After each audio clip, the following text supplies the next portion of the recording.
Yay! Malapit na ako matapos sa assignment ko. Ako din. Ay! Nakakainis naman to. Dami-daming isusulat. Maghapon na nga nagsusulat sa school, tapos hanggang sa bahay nagsusulat pa din. Ay naku! Nangangawit na yung kamay ko, tapos di ko pa magawa ng tama to. Nakakainis na talaga. Ay! Anong ginawa mo, ha? Bakit mo pinulit? Hindi mo ba alam na wala na tayong pambili ulit niyan, ha? Ikaw talagang bata ka. Bakit ba tigas-tigas ng ulo mo, ha? Hindi na po mauulit. Talagang hindi na mauulit kasi makakatikim ka talaga sa akin na hindi mo makakalimutan. Ha? Ate, bilisan mo ng takbo.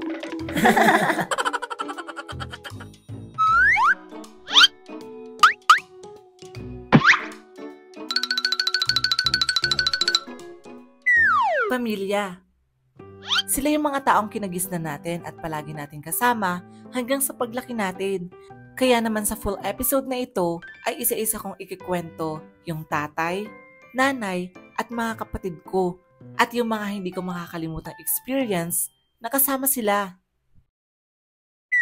Nanay.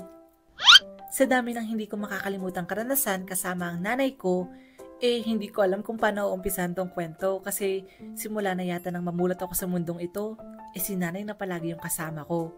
Obvious naman siguro kung papanoorin nyo lahat ng videos ko dito. Kaya naman sa video ito, ikukwento ko sa inyo yung mga hindi ko makakalimutang moments kasama ang nanay ko. At magsisimula ako nung bata pa ako. Sa pagkakatanda ko, ang unang alaala ko noon na kasama ko yung nanay ko, sa tuwing kinakandong niya ako noon sa umaga. Kapag bagong gising kasi ako noon, nagpapabuhat muna ako sa kanya noon para yakapin siya. Ay, nanay karga. Halika nga dito. Anong gusto mong inumin? Kape o gatas? Simula na din yata nang magkaisip ako noon, wala na akong ibang naaalala kundi ang pag-aasikaso niya sa amin. Maaga pa lang kasi noon, gumigising na siya noon para magluto ng umagahan. Oh, gising na kayo at mag-umagahan na tayo. Magkape muna kayo. Pagkatapos magluto, maglilinis naman siya sa loob at labas ng bahay namin. At syempre, maglalaban ng mga damit na susuotin namin sa araw-araw. Parang ang wala siyang pahinga maghapon noon kundi pagtutulog na lang kami. Tapos, ginagawa ko pang unan yung braso niya noon. Isang araw, naglalakad kami ng nanay ko noon papuntang palayan. Nagsasaka kasi yung tatay ko noon kaya balak namin siyang hatiran ng pagkain. Habang naglalakad kami noon ni nanay, may nakasalubong kaming kalabaw sa di kalayuan. Hindi ko na namalayan ang susunod na pangyayari noon pero sa natatandaan ko, galit na sumugod sa amin papalapit yung kalabaw na yun. Tapos wala nang nagawa yung nanay ko noon kundi humarang sa harapan ko at sumigaw ng, "Diyos ko!" Takot na takot kami ng mga oras na yon, pero sa awa nga ng Diyos, biglang kumalma yung kalabaw na yon at hindi na kami napano ni nanay ko. Ayos ka lang ba, Jed? Opo. May maganda din naman nangyari noong araw na yon kasi nung nakarating na kami sa palayan, saktong napakadaming itlog ng itik noon sa pilapil kaya nanguha kami ng nanay ko. Uy, may pang-ulam na tayo. Noon naman nag-aaral na ako sa elementary noon, kapag lunch break, hinahatiran ako ni nanay ng baon noon. Nay, andito na agad kayo? Hello po, sabay po ako kay Jed ah. Uy, oo naman. Halina kayo. Nay, nagtanghalian na ba kayo? Mamaya na lang pag-uwi ko. Sabi ko naman kasi sa inyo, magbabaon na lang ako para hindi nyo na ako kailangan panghatiran ng pagkain. Ay nako, ayos lang naman ako na maghatid sa'yo. Para nga mainit pa yung pagkain pagkakainin mo. Buti ka pa nga, hinahatiran ng pagkain eh. Hindi naman ako nagre-reklamo eh. Ang layo lang din kasi ng nilalakad ni nanay bago makarating dito. Tapos sa tuwing magpapaalam na yung nanay ko noon pag-uwi na siya, hindi mawawala yung kiss naming dalawa. Nakasanayan na kasi namin yun. Bye, Nay! Bye-bye! Uwi ka ng maaga, Sweet niya naman ng mama mo. Noong nag-aaral pa ako sa elementary, may time pala noon na pumupunta bigla yung nanay ko sa classroom namin para sunduin ako. Jed, nasa labas ang nanay mo. Po, dalhin mo na yung bag mo. May pupuntahan daw kayo. Wow, sana all! Buti pa siya makakauwi na. Sana all. Bye, Jed! Pasalubong ha! Sobrang sarap sa feeling nun kapag naglalakad ako palabas ng classroom kasi feeling ko, napaka-special ko nun kumpara sa mga naiwan kong kaklase sa loob. Nanay, saan tayo pupunta? Bakit niyo ako sinundo? Pupunta kasi ako ng bayan. Wala kang kasama sa bahay mamaya pag uwi mo. Kaya isasama na lang kita. Yun, buti na lang sinama niyo ako. Huwag ka magtuturo dyan ng kung ano-ano Wala tayong pera. Opo, Nay. Promise. A few inches later. Nay, ang dami storybook ko. Kita ko nga. Nay, sabi nila kapag mahilig ka magbasa, tatalino ka daw. Alam ko na yon. Nay, bilhin mo na ako ng storybook. Last na talaga to. Magsisipag na ako sa pag-aaral ko, bilan mo lang ako ng storybook. Nay, please naman. Uy, kawawa naman yung bata. Storybook. Ako yan, bibilan ko na talaga yan. Ay, naku, talagang bata ka. Ay, siya, sige na. Ay, naku. Hindi ko talaga alam kung bakit hanggang ngayon nagpapauto pa din ako sa'yo. Thank you, Nay. Hindi na talaga kita isasama sa sunod. Sa bahay ka na lang. Hindi rin pala nagdadalawang isip yung nanay ko noon na sumugod sa school namin kapag may umaaway sa akin. Ano na naman bang ginawa sa'yo ng batang yon? Lagi niya ako sinasabihang papansin. Wala naman akong ginagawa sa kanya. Baka naman siya talaga yung papansin. Hayaan mo. Bukas na bukas din ay susugurin ko yung batang yon. At kinabukasan nga nun, wala nang nakapigil sa nanay ko. Sorry po, hindi ko na po uulitin. Talagang hindi na dapat, Ineng. Hindi mo ba nakikilala yung tatay nitong si Jed? Sundalo ang tatay niyan. Hala, totoo po? Oo, kaya sa sunod na awayin mo pa tong si Jed, ipapahuli kita dun. Hindi ko alam kung tama ba yung ginawa ng nanay ko nun kasi sa itsura ng bully kong kaklase, parang na-traumatize talaga siya. Pero simula nga nun, never na akong inaway nung kaklase ko na yun. Isa din sa hindi ko makakalimutang banding namin ng nanay ko nun, kapag sumasama ako sa kanya sa paglalako ng paninda niya. May taniman kasi kami ng gulay nun, kaya yun ang madalas na tinitinda ni nanay sa umaga. Kapag bandang 3:00 naman, sumang balinghoy yung tinitinda namin ni nanay no na pang merienda. Mula sa pagbunot ng puno, pagyadyad ng laman, at pagbalot dito sa dahon ng saging, kasama ako ni nanay noon kasi pinapanood ko siya habang ginagawa ito. Sobrang satisfying noon kapag natatandaan ko. Nay, matagal pa ba yung maluluto? At bakit mo naman hinihintay? Pangtinda kaya to? Titikim lang naman Tumulog ka na lang muna dyan at paggising mo, luto na to. At syempre, kapag ilalako na ito, kasama pa din ako. Sobrang saya sa feeling nun kapag may bumibili sa amin at sinasabing masarap daw yung luto ng nanay ko. Ang sarap talaga. Uwi na tayo, Jed. Ubus na tong suma natin. Ubus na agad? Oo naman. Masarap yata magluto tong nanay mo.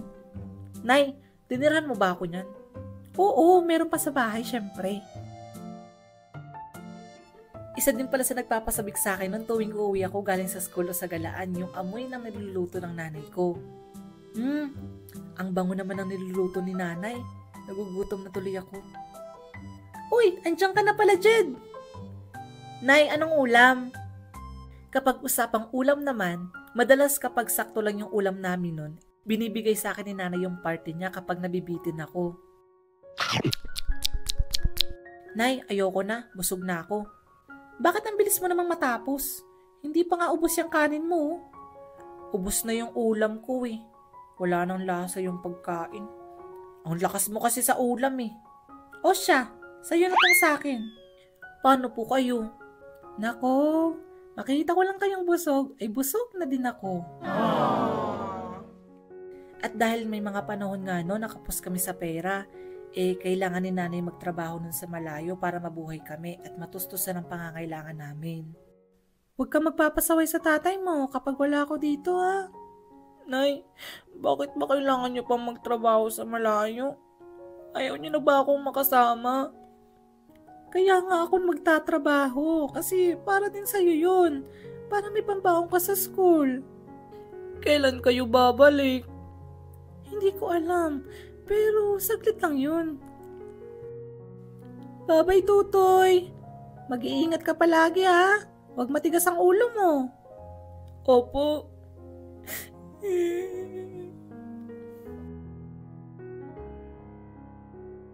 Ayos ka lang ba, Jed? Bakit malungkot ka? Kasi si nanay, nasa malayo nagtatrabaho. Ganun ba? Kaya pala wala nang naghahatid sa'yo ng pagkain. Miss na miss ko na siya. Hindi ko maiwasang hindi malungkot noon kapag malayo na si nanay sa amin. Wala na kasing yumayakap sa akin tuwing gigising ako sa umaga. Wala na din naghahatid sa akin ng pagkain sa school. At wala na din ako naamoy na masarap na ulam sa tuwing uuwi ako ng bahay. Sa bahay naman, kapag nalulungkot ako, lagi akong tumitingin sa taas at nag-aabang na baka may eroplanong dumaan. Iniisip ko kasi nung bata pa ako na doon nakasakay yung nanay ko. Toy, kumain ka na ba? Hindi po ako nagugutom. Kanina ka pa hindi kumakain. Baka magkasakit ka naman yan. Magagalit sa akin ng nanay mo. Tay, miss na miss ko na si nanay. Hindi na din natitiis si tatay ang lungkot noon dahil sa akin. Kaya naman, hindi pa nakakaisang buwan si nanay noon sa pinapasukan niya. Sinusundo na agad siya. Jet? Toy? Nay? Nay? Nay! Tutoy! Nandito na ako! Nanay! Hindi ko na kayo iiwan ulit. Sabi nila, hindi kayang tiisin ng isang ina ang kanyang anak, na kaya nilang isakripisyo lahat para sa minamahal nila, na handa ka nilang ipagtanggol sa kahit sinong tao, at ibigay nila ang lahat ng kanilang makakaya kahit pa yung tipong isasubo na lang nila, ibibigay pa nila sa'yo yun kasi makita ka lang nilang masaya, masaya na din sila. Nanay, mama, mami, kahit ano pang tawag natin sa kanila, walang kahit sinong makakapalit sa pagmamahal nila. Kaya nga siguro tinawag silang ilaw ng tahanan kasi sila ang nagbibigay ng liwanag sa buhay ng pamilya nila. Kaya sa nanay ko, Nay, mahal na mahal kita palagi. Pasensya na po kung matigas ulo ko at napapaiyak kita minsan. Hindi ko alam kung anong gagawin ko kung wala ka sa tabi ko at kung papipiliin man ako na magiging nanay ko sa susunod na buhay ko. Ikaw at ikaw pa rin ang pipiliin ko. Happy Mother's Day po, pati na rin sa mga nanay sa buong mundo. Mabuhay po kayo. Kaya sa mga nanonood ngayon, isang yakap naman dyan para sa mga nanay nyo. Kung nagustuhan niyo ang kwentong ito, don't forget to like, share this with your loved ones, and subscribe. Bye! And see you on my next video. Tatay. Kung sa nakaraang video pinag-usapan natin ang nanay ko, sa video namang ito, ikikwento ko naman sa inyo yung mga hindi ko makakalimutang moments na kasama ang tatay ko. Noong bata pa ako, madalas ako magpapadrawing kay tatay noon ng eroplano. Pangarap ko kasi talaga makasakay sa eroplano noon. Well, hanggang ngayon naman, tanda ko pa nga dati, hangang-hanga ko nun sa tatay ko habang ginuguhit yun. Tatay, ang galing niyo talaga mag-drawing. Mag-ensayo ka din para sa sunod, ikaw na ang magdodrawing ng sarili mong eroplano. Sige tay, at ganun nga yung ginawa ko. Kaya naman natuto din ako mag-drawing nun kasi namana ko pala sa tatay ko yung talent niya sa pag-drawing. Mahilig palang mag-ukit ng kahoy si tatay nun. Hindi ko makakalimutang gawa niya nun yung dragon tsaka yung si Papa Jesus. Kaya naman sa kanya ako nung nagpapagawa ng mga projects ko sa school. Tay, may project kami, mag-uukit daw po ng kahoy. Sige, ano bang ipapagawa mo? Martilyo po sa akin. Minsan naman, sabon yung pinapaukit ko nung kay tatay. Tatay, mag-ukit ka nga ng pagong gamit tong sabon. Aba, isa-isa lang naman. Hindi pa nga ako tapos dito sa pinapagawa mong una. Ay, hindi pa ba? Kapag may bisita naman nun sa bahay namin, lagi niya akong pinagyayabang nun sa kanila. Ay nako, wala kayo dito sa anak ko. Matalino sa klase nila yan. Top 1 nga yan eh. Tay, nakalimutan niyo yata yung 0 sa huli. Top 10 lang ako. Madami ding talento yan. Magaling niyang mag-drawing.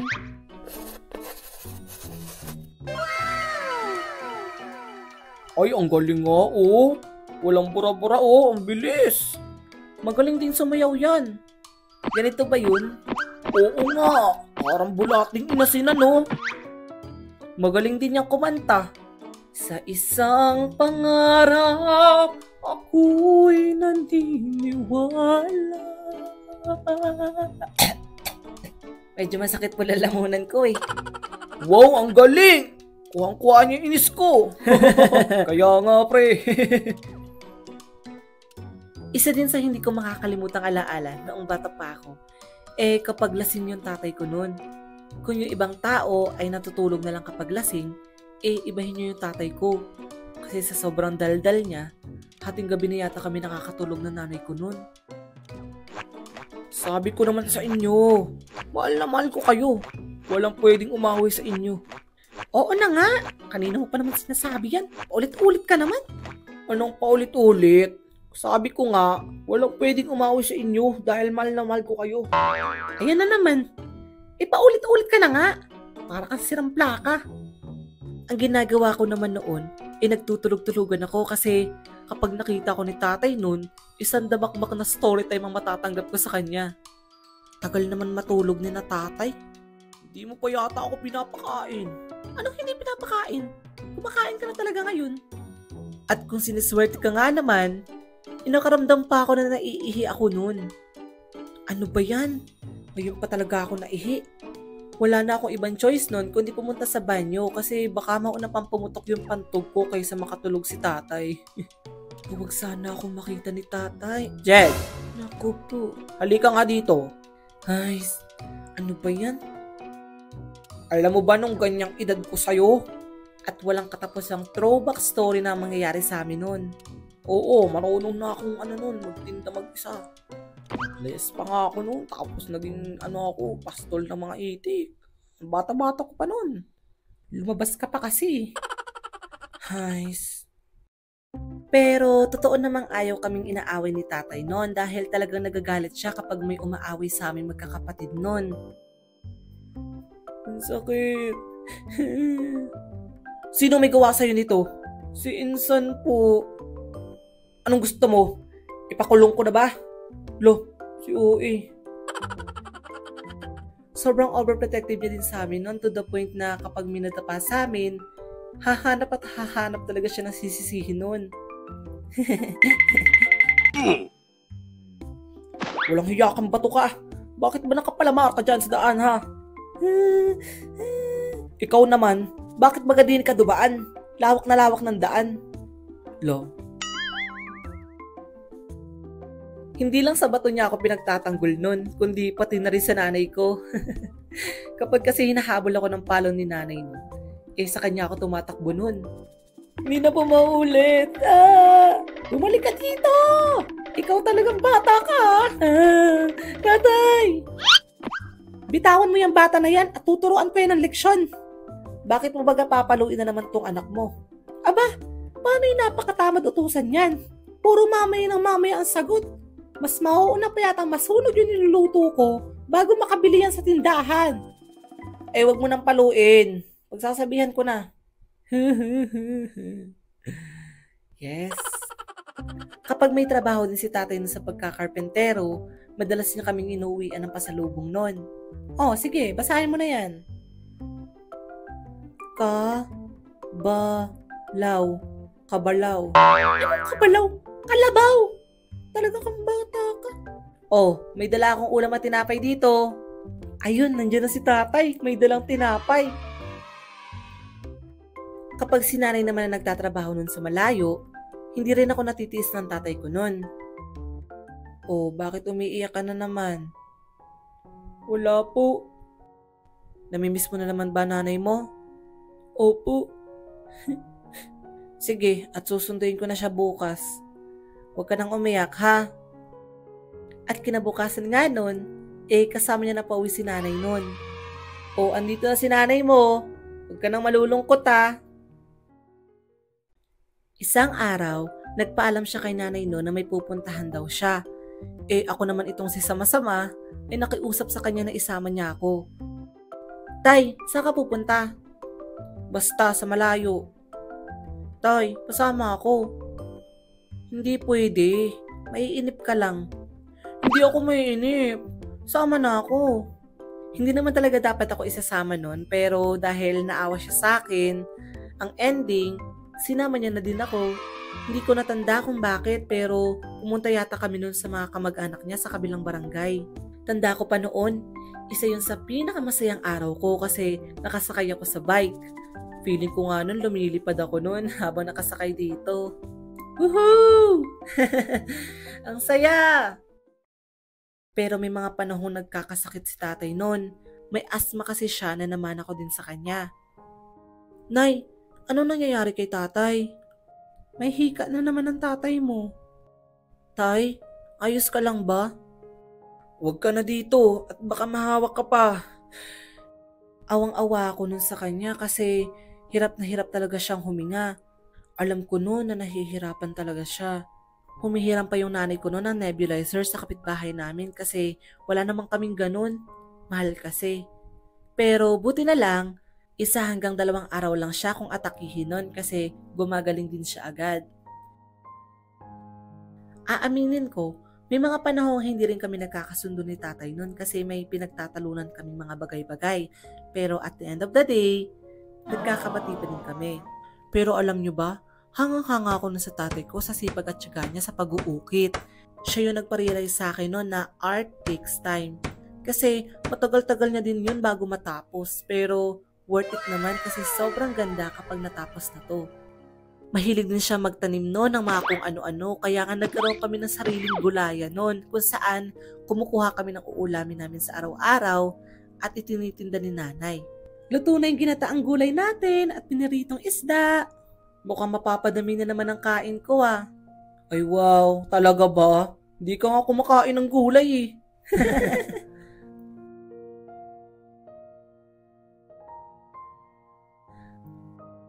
Tatay, Papa, Daddy, kung ano pang tawag niyo sa kanila, iisa lang ang role nila sa pamilya. Yan ay ang maging haligi nito. Sila yung matatakbuhan natin kapag kailangan natin ng tulong. Sila din yung handang kalabanin kahit sino, mapagtanggol lang tayo. Hindi man nila sinasabi sa salita, pero pinaparamdam naman nila kung gaano nila tayo kamahal at kahalaga sa kanila. Aaminin ko, hindi naman perpekto yung tatay ko pero isa sigurado ako. Yun ay mahal na mahal niya kaming pamilya niya. Kaya sa tatay ko, mahal na mahal kita tay. Pasensya na kung minsan inaaway ko kayo. Utang ko po sa inyo ang buhay ko, pati na rin ang talento ko. Kaya para sa inyo ang video ito. Happy Father's Day po! Ganun din po sa lahat ng tatay sa mundo. Kung nagustuhan niyo ang video ito, don't forget to like, share this with your loved ones, and subscribe! And see you on my next video. Bye! Kapatid. Sa mga hindi pa nakakaalam, 5 po kaming lahat magkakapatid. Hindi ko lang sila madalas nakakasama sa mga kwento ko kasi bata pa lang din ako nang umalis sila sa bahay namin. Tsaka para matipid din sa karakter na idodrawing. Kaya naman sa video ito, ipapakilala ko sa inyo isa-isa ang mga kapatid ko at ang mga hindi ko makakalimutang karanasan na kasama sila. Si Ate Joanna, siya yung panganay sa aming lahat at pinakamabait daw sabi ni nanay. Si Ate Hazel, ang pangalawa sa amin, siya yung pinakamataray sa lahat. Si Kuya JR na masungit, si Ate Abby na madalas lutang, at ako na pinaka-cute sa lahat. Malamang kwento mo to. Lo, ganyan ba dapat ang reaksyon, ma'am? Nangyari ito nung si Ate Abby pa daw ang bunso sa pamilya namin. Siya daw kasi yung madalas inuutusan ni nanay bumili sa tindahan. Isang araw, pinapabili daw ni nanay si ate ng pills noon sa tindahan. Pero nung bumalik si ate, wala siyang dala noon. Nasaan na yung pinapabili ko sa yung pills? Nanay, nahulog sa kanal yung pambili. Ganun. Kaya pala may tira-tira pang pagkain dyan sa bibig mo. At yun ang naging dahilan kung bakit ako nabuo. Uwa! Ano ba yan? Hindi na ako ang bunso. Kung itapon ko kaya sa ilog yan. Anong itapon ka dyan? Kung paglabayan kaya kita ng lampin dyan, ha? Noong nasa bahay pa namin yung panganay at pangalawa kong ate, may nangyari noon na hindi ko talaga makakalimutan kasi isang araw, nagpadala ng pera si Ate Hazel noon kay Ate Joanna para bilhan siya ng pagkain bilang pasalubong. Si Ate Joanna pa lang kasi yung pumapasok noon sa school. Ate, gusto ko yung chocolate ah. Sige, bibilhin ko na lang to kapag uwian na. Ate, ano yung pinapabili mo? Basta, masarap yun. Hindi nga ako makapaghintay na umuwi na si ate mamaya. Maghapon naghintay yung ate ko nun sa labas ng bahay namin para sa pasalubong na yon. Pero nang makauwi na si ate Joanna nun, aksidente niyang nakalimutan yung pinapabili sa kanya ni ate Hazel. Ate, nasaan na? Ang alin? Yung chocolate ko. Ay hala, nakalimutan ko pala. Ano? Di ba kabilin-bilin ako sa'yo na bilan mo ako ng chocolate? Maghapon ako naghintay dito para ano? Para lang malaman na wala kang dala? Sa sobrang galit ng ate ko nun, hinabol niya ng pala yung isa ko pang ate nun. Manda ka talaga kapag naabutan kita! Bukas ko na lang bibilin! Tatay, sina ate, nag-aaway, nagbubugbugan na sila sa labas. Ang titigas talaga ng mga ulo ng mga yan. Bumalik ka dito! Sorry na! May time din noon na naglalaro kami sa labas ng mga kapatid ko. May nakita kasing halaman ng sili si Ate Hazel noon, kaya naman may pumasok sa utak niyang masamang idea noon. Akala mo siguro ate, nakalimutan ko na yung ginawa mong panloloko sa akin ha? Manda ka ngayon. Ate, ano yung dala mo? Pahingi nga. Che, hindi to para sa'yo. Ang taray mo naman. Ate, kainin mo to. Matamis to. Maanghang kaya yan. Ayoko nga. Sige na. Hindi maanghang yan. Kumain din nga ako kanina eh. Lasang aratilis sa tamis. At walang ano-ano, ikinain nga ng ate ko yung sili. At alam niyo ba ang sunod na nangyari? Ah! Ang anghang! Ah! Tatay, si Ate Hazel, pinakain si Ate Joanna ng sili. Umiiyak na siya ngayon. Ano? Ano bang nasa isip ng batang yan? Buti na lang at napakain agad ng asukal at napainom ng tubig yung ate ko noon, kaya kahit papano, nawala yung anghang sa bibig niya. At dahil sa nangyari, napagdesisyonan ni tate na bigyan kami ng leksyon lahat. Pag kasi nagkasalang isa sa amin noon, ay damay na ang lahat, kaya naman isa-isa kaming pinadapa nun para paluin sa puwet. Ako na nga nagsumbong. Ako pa ang nadamay. Ilan gusto mo? 2 po. Aray! Ikaw, ilan ang gusto mo? 1 po. Aray! Pwede palang 1? O ikaw, ilan ang gusto mo? 1 din po. Aray! O ikaw, ilan ang gusto mo? Wala po. Ano? Wala po. Hindi na natuloy yung pamamalo nun sa amin ni tatay dahil natawa na siya sa sagot ng isa kong ate. Buti na lang komedyante si ate. Nakaligtas ako dun ah. Nangyari naman ito isang araw nang pumunta ng bayan ang nanay ko. Nagpaiwan na lang ako sa bahay nun kaya yung kuya ko na lang yung naging kasama niya para mamili sa palengke. Nay, yung pasalubong ko ah. Oo. Abe, magsaing ka na dyan ng pangtanghalian ah. Pero nang nasa bayan na daw sila nanay nun, aksidente silang nagkahiwalay ni kuya sa palengke. Pagkakita daw ni nanay nun sa kuya ko, awang-awa siya sa itsura nito kasi umiiyak daw itong nakatayo lang daw sa gitna habang hawak-hawak yung natutunaw na ice cream.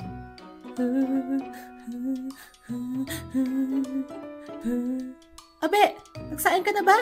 Ay, nakalimutan ko po. Ay naku, ano ba namang buhay to ha? Isang araw, umuwing umiiyak yung kuya ko noon galing sa school. Oh, anong nangyari? Bakit umiiyak yung kapatid nyo? May umaway kasi sa kanyang kaklase niya, Nay. Pero wag kayong mag-alala, Nay. Kasi inaway na ni ate yun ang away kay Tutoy. Si ate mo ba talaga o ikaw? At doon ko na-realize no na kahit madalas kaming hindi nagkakasundong magkakapatid, handa kaming ipagtanggol ng isa't isa. Makalipas pa ang ilang taon noon, umalis na ng bahay yung 2 kong kapatid kasi nag-asawa na sila. Kaya kaming 3 magkakapatid na lang ang natira. Pumapasok na din pala ako sa school noon. Noong pumapasok pa kami sa school noon, magkakasabay kaming 3 laging pumasok ni na Kuya JR at Ate Abe. Pero sa bahay pa lang, grabe na yung away namin noon. Hoy, gumising na kayong 2 dyan! Ang aga pa naman eh. Inaantok pa ako. Kaya nga. Anong maaga pa? Malapit na nga ako malito. Magsibago na kayo dyan o sisipain ko kayo isa-isa. Ano na? Anong oras pa kayo kikilos? Nay, baba mo na yan si Jed. Ikaw naman, abe, hindi magkukusay ang taa mo na liguan ka. Nagkakape pa ako eh. Sige na, mag-intindi na kayo. High blood na tong kuya nyo. Lagi naman. Kay Ate Abi pala pinagkakatiwala ni nanay yung baon naming tatlo nun. Tapos binibigay na lang niya sa amin yun kapag recess na. Pero minsan, hindi ganun yung nangyayari. Ate, nasaan na yung baon ko? Yung akin din. Bilis at nagugutom na ako. Naku, wala na eh. Anong wala na? Ayan, nandiyan ka na naman. Bakit nawala? Nahulog sa kanal eh. Ano ka ba naman? Lagi ka na lang ganyan. Isusumbong kita kay nanay. Pag-uwi namin sa bahay nun, sinusumbong namin si ate kay nanay. Inis na inis kasi kami kasi hindi kami nakapag-resist ni kuya dahil sa kanya. Bakit hindi mo daw binigay sa mga kapatid mo yung baon, ha? Kasi nahulog ulit sa kanal.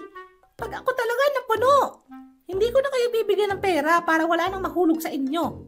Lo, bakit nadamay kami? Nangyari naman ito nang gumagawa kami ng assignment sa bahay noon. Konti lang kasi yung pambili namin noon kaya konti lang din yung bond paper na gagamitin namin. Yay! Malapit na ako matapos sa assignment ko. Ako din. Nakakainis naman to. Dami-daming isusulat. Maghapon na nga nagsusulat sa school tapos hanggang sa bahay nagsusulat pa din. Ay naku, nangangawit na yung kamay ko tapos di ko pa magawa ng tama to. Nakakainis na talaga. Anong ginawa mo, ha? Bakit mo pinunit? Hindi mo ba alam na wala na tayong pambili ulit niyan, ha? Ikaw talagang bata ka. Bakit ba tigas-tigas ng ulo mo, ha? Sa galit ng nanay ko nun, hinabol niya ng palo yung ate ko nun. Hindi na po mauulit! Talagang hindi na mauulit kasi makakapagin ka talaga sa akin na hindi mo makakalimutan. Ha? Ate, bilisan mo ng takbo. Madalas man kami mag-away-away nun dahil sa simpleng bagay, lagi din kami nandyan para ipagtanggol ang isa't isa lalo na kapag may umaaway sa amin. Oh, bakit ka umiiyak, Jed? Inaaway kasi ako ng mga kaklase ko. Hoy! Bakit may inaaway yung bunso namin, ha? Pangit mo naman. Mas pangit ka. Oo nga, mas pangit ka. Aba, sumasagot ka pa talaga, ha? Upaka na yan. Nag-awayan pa nga. Pero alam nyo, kung gaano ko nasaksihan yung gulo at saya naming magkakapatid nun, nasaksihan ko din kung paano isa-isa silang umalis ng bahay. Nakapag-asawa na kasi yung dalawa kong ate nun, tapos yung ate at kuya ko namang natitira, piniling magtrabaho sa malayo para makatulong sa pamilya namin. Kaya mag-isa na lang ako natira kasama si nanay at tatay sa bahay. Hindi man kami perpektong magkakapatid nun, pero masaya-masaya kami at hindi namin nakakalimut na magmahalan sa isa't isa. Iba-iba man ang ugali namin pero iisa lang ang pangarap namin nun sa buhay. Yun na yung magkakasama kami palagi. Madami pa akong kwento tungkol sa mga kapatid ko. Siguro sa susunod na video na lang yun. Kayo ba? May kapatid din ba kayo? Kwento nyo din niya sa comment section yung mga hindi nyo makakalimutang pangyayari kasama sila. Kung nagustuhan nyo ang kwentong ito, don't forget to like, share, and subscribe. And see you on my next video. Bye! Kapatid, Part 2. Dahil nagustuhan nyo yung Part 1 na ginawa ko, ipagpapatuloy ko yung kwento tungkol sa mga hindi ko makakalimutang karanasan na kasama ang mga kapatid ko. Noong mga bata pa kami, dahil ako nga ang bunso sa pamilya namin, lahat ng iuutos ng mga magulang namin nun sa akin napupunta. Okay na to! Ay, wala pa palang papalasa to. Joanna, umutang ka nga muna sa tindahan. Sige, Nay. Ano ba yan? Nakakahiya pa naman umutang. Hazel, umutang ka daw sa tindahan. Bakit ako? Nagpapaganda pa ako eh. JR, umutang ka daw sa tindahan. Bakit ako? Naglalaro ako eh. Abe, umutang ka daw sa tindahan. Ano ba yan? Tinatamad ako eh. Si Jed na lang. Hoy, umutang ka daw sa tindahan. Huh? Ako na naman? Oo nga. Sige, magagalit si nanay pag hindi ka sumunod. Ano daw bang uutangin? Susunod ka din pala. Dami mo pang sinasabi. Nasaan na yung pinapabili ko? Sunog na tong niluto ko. Bilisan mo na kasi, Jed. Lagi na lang ako. Ito na, lalakad na. Kung may isa man akong kinakatakutan noong bata pa ako, yun yung mautusan ako para umutang sa tindahan kasi sobrang nakakahiya yun. Paminta, sibuyas, bawang, betchin, isang boteng mantika sa Lunes babayaran. Okay, kaya ko to. Pabili po. Ano yon? Isang asukal daw po, tapos isang luya, tsaka asin, tsaka stick at isang boteng gin. Utang daw po muna sa Lunes daw po babayaran. Aba, ang sabi mo, bibili ka. Anong sa Lunes babayaran, ha? Sabi po ni nanay palista daw po muna. Nako, huling beses na kamo to Ang haba-haba na kamo ng listahan nyo dito. Opo, sasabihin ko po. Nay, ito na po yung pinapautang nyo. Ano yan? Nasaan yung paminta at yung sibuyas? Tsaka bakit isang bote ng gin yan? Mantika yung pinapabili ko At may stick ka pa talaga. Ito po sabi ni na ate. Teka, bakit pala ikaw ang bumili? Nasaan na yung mga yun?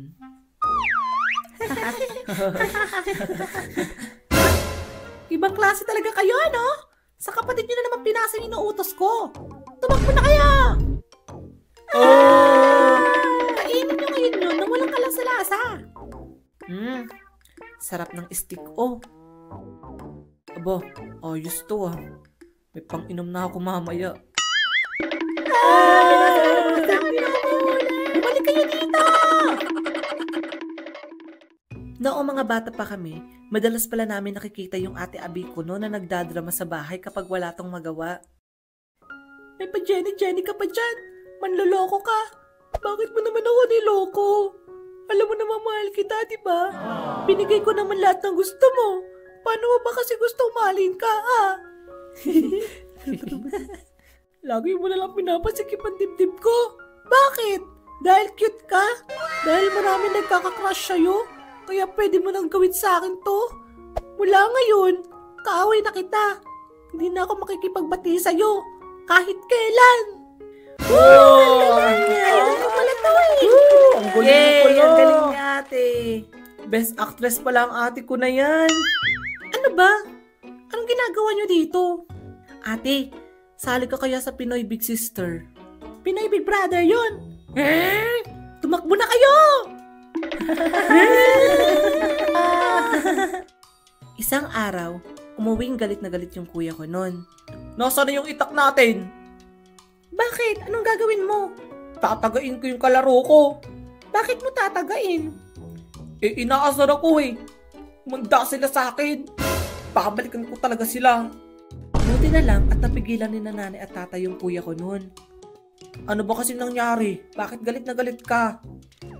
Tayo na naman si JR. Oo nga, takbo JR, takbo. Bulin mo kami. Kasi, lagi akong taya Tapos inaasar pa nila ako. Ganun talaga. Paglaro, laro lang. Huwag ka dapat mapipikon. Wala ka pala kuya Barurot ka pala sa bulan. Bagal mo kasing tumakbo. Tingnan natin kung sino mabagal sa atin ngayon.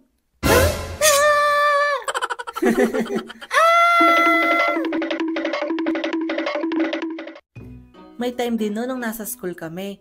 Nakita namin yung kuya ko noon na umiiyak. Umiiyak ba si kuya? Hindi ate, tumatawa siya. Sobrang saya niya nga Kuya, bakit ka umiiyak? Pero hindi niya kami kinausap noon hanggang sa makauwi na kami sa bahay. Pero kung minapansin kami sa kuya namin noon, may bakat ng pambura ng chok sa mukha niya. Anong nangyari? Bakit may ganyan ka sa mukha? Inaway ka na naman ba ng mga kaklase mo? Hindi po. Binato po ako ng eraser ng teacher ko. Aba, bakit niya daw yung ginawa? Yung kaklase ko sa likod dapat ang babatuhin niya. Pero ako yung tinamaan. Kinabukasan. Naku, pasensya na po talaga, misis. Hindi na po mauulit.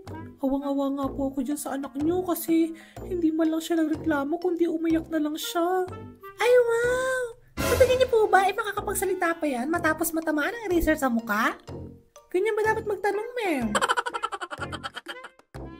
At dahil sa pagiging sobrang hiyain ng kuya ko nun, hindi mo talaga mauutusan yun na bumili sa tindahan kahit papaluin mo siya. Kaya nga isang araw nun, inutusan siya ng tatay ko nun na bumili ng isda sa tindahan para pang ulam namin.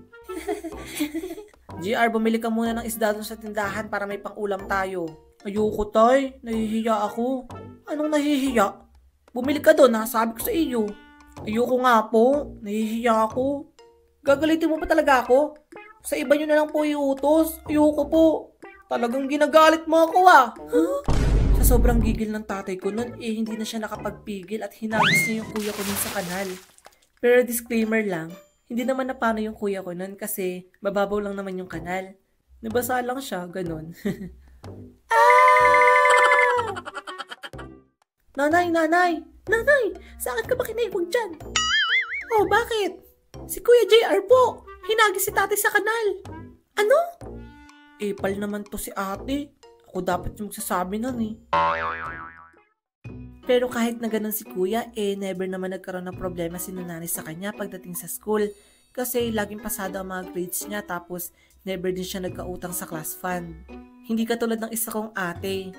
Naku, misis, hindi ko ho ibibigay ang card ng anak nyo. Bakit naman ho? Di ba tapos na ang pasukan?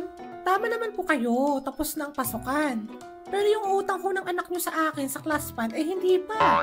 Paano po nangyari yun? Lagi ko pong binibigyan ng pambayad yan. Sandali nga ho at kakausapin ko muna tong bata na to. Ano yung sinasabi ng teacher mo na hindi ka daw nagbabayad ng class fund, ha? Nasaan yung perang binibigay ko sa'yo?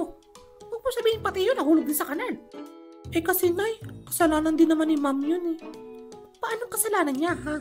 Kasi po, lagi niya kaming pinapautang ng paninda niya. Kaya doon po napupunta yung pera ko. Kasalanan niyo naman pala, ma'am eh. What? Teka, bakit parang galit ka? Bakit parang kasalanan ko? Parang kasalanan ko pa. Tapos noon nga nagkaasawa na yung dalawa kong ate at lumipat na sila ng tirahan, kapag bakasyon, dumadalaw kaming dalawa ng ate abi ko sa kanila. Pero isang araw, Nay, alis na kami ni ate. Mag-iingat kayo sa biyahe, ha? Abe, yung kapatid mo, ingatan mo. Tsaka yung pamasahin nyo. Opo, Nay. Saan punta niyong dalawa? Sa St. Mary po, sa bahay po ng ate Hazel ko. 20 pesos kayong dalawa. Saan na ba yun? Sige po. Ate, magbayad ka na. Hala, nawala yung pamasahin natin. Si ate naman eh. Bakit nawala? Tanungin ko kaya tong bulsa ko, no, Jed? Malamang hindi ko rin alam. Huwag na kayong mag-alala. Pagdating nyo na lang doon sa pupuntahan nyo ko kayo sisingilin. Buti na nga lang at mabait yung driver nun kasi hinatid nyo na muna kami sa bahay ng ate ko. Tapos doon nyo na lang kami siningil. Kahit na madalas kami nagkakagulo ng mga kapatid ko nun sa bahay, kahit na minsan naman hindi kami napapagkasundo ang mga bagay, nandyan kami palagi doon lalo na sa panahong kailangan namin ng isa't isa. At napatunayan ko yan lalo na nung nag-aaral ako ng high school. Medyo malaki kasi ang gastusin nun kaya kailangan nila namin ng katuwang para pag-aralin ako. Kaya nagtulong-tulong ang mga kapatid ko nun para makapagtapos ako. Kaya sobrang thankful talaga ako sa mga kapatid ko. Hindi pa dito nagtatapos ang kwento ng mga kapatid ko kasi madami pa akong igakwento sa inyo. Sa susunod na video na lang yung siguro. Sabi nila, biyaya daw ang magkaroon ng kompleto at masayang pamilya. Totoo naman yon kasi ramdam na ramdam ko yon tuwing kasama ko sila. Hindi man kami magkakapareho ng ugali at pananaw sa buhay, pero magkakampi naman kami sa pagmamalasakit sa isa't isa. Maraming salamat sa inyong panonood at magkita ulit tayo sa susunod na kwento. Don't forget to like, share this with your loved ones, and subscribe. Bye!